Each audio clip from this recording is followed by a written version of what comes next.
What impressed you, though, about Steve Carell that made you decide you wanted to work with him?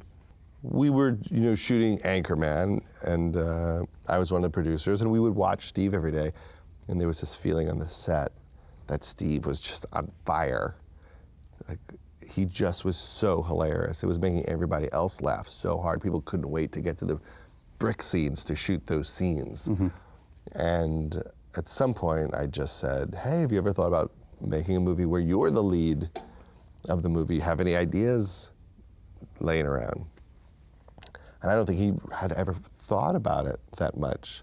Really? He wasn't a kid.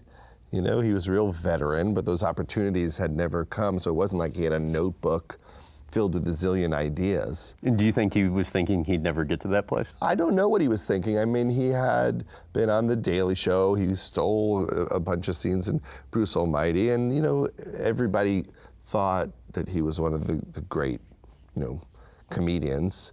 But he had also been on sitcoms that didn't do well and movies that didn't do well. So in some ways, he was a bit of a journeyman actor. And then he came in one day and said, I have these two ideas.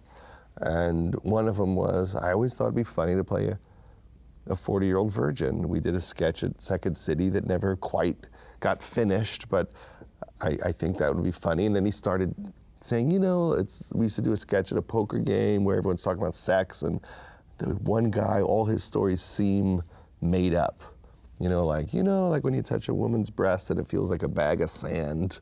And I just thought, that's the funniest idea ever. And I also felt instantly like, oh, I understand what that is.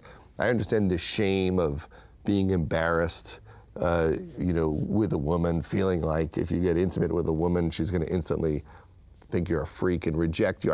And so, it felt like, oh, this will be great. And then he's an amazing writer, really an incredible writer. And we just had a blast writing it and shooting it. He's just a very special person. That's why everybody loves Steve. He's just really a unique, one-of-a-kind talent.